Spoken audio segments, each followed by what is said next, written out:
یعنی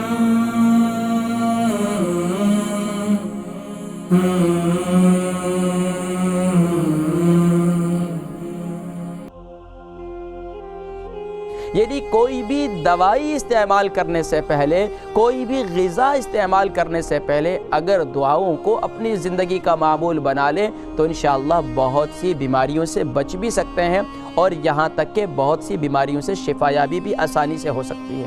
ناظرین کرام، یقین جانیے کئی ایسے لوگ ہیں جن کو کوئی کوئی ایسی غذا بتلائی جائے، وہ ماشاءاللہ 2 مہینے کے اندر، 1 مہینے کے اندر، بلکہ بعض کو تو 3-4 دن کے اندر ہی شفا مل جاتی ہے، اس غذا سے وہ توانائی محسوس کرتے ہیں۔ بعض لوگ ایک عرصے سے ایک پھل استعمال کر رہے ہوتے ہیں، ایک سبزی استعمال کر رہے ہوتے ہیں، ایک غذا استعمال کر رہے ہوتے ہیں، اس سے شفا نہیں ملتی۔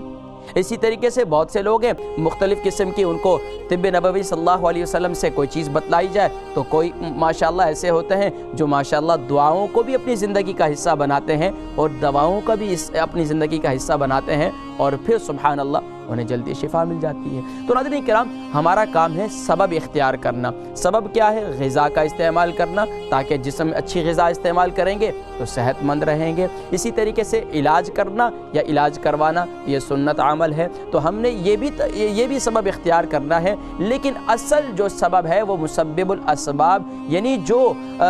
ان تمام سبب اختیار کرنے کے باوجود بھی ان کو شفا نہیں مل رہی، تو ہمیں مسبب الاسباب کی جانب رخ کرنا ہے، اور وہ قرآنی دعاؤں کو اپنی زندگی کا حصہ بنانا ہے۔ تو آج خاص طور پر پیارے کریم آقا علیہ السلام اپنے پیارے نواسوں کو، امام حسن، امام حسین کو جن کلمات سے دم کیا کرتے تھے، ان کلمات کو اپنی زندگی کا حصہ بنا لیں۔ خاص طور پر مائیں اپنے بچوں کو، ظاہری باتیں بچے ہیں، چاہے چھوٹے بچے ہیں یا بڑے ہیں، اچھی ماشاءاللہ کوئی بچوں کی عادات اتنی خوبصورت ہوا کرتی ہیں کہ انہیں جلدی سے نظر لگ جاتی ہے، لیکن بڑوں کو بھی بس اوقات بہت جلدی ترقی کرنے کی وجہ سے وہ بھی نظر لگ جاتی ہے۔ تو ناظرین کرام، ماشاءاللہ کالز کی لائن لگ چکی ہے، اس کی جانب بھی بڑھوں گا، لیکن جلدی سے یہ دعا نوٹ کر لیجئے کہ یہ دعا ہے: اعیذ بکلمات اللہ التامہ من کل شیطان وہامہ ومن کل عین لامہ۔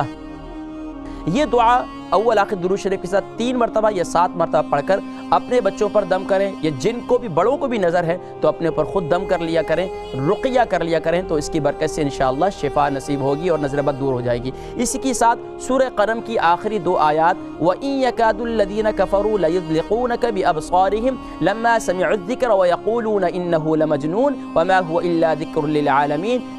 یہ آیات جو ہے اول آخر درود شریف کے ساتھ 11 مرتبہ صبح و شام جن کو نہیں بھی ہیں وہ بھی پڑھ لیا کریں، تو انشاءاللہ اللہ تبارک و تعالی، اور اس کے علاوہ جو صبح و شام کی مسنون دعائیں ہیں وہ بھی اپنی زندگی کا حصہ بنائیں، انشاءاللہ اللہ کریم شفا اور پرسکون زندگی نصیب فرمائیں گے۔ ناظرین کرام، چلتے ہیں آپ کی کالز کی جانب، دیکھتے ہیں فرسٹ کالر کون اور کہاں سے۔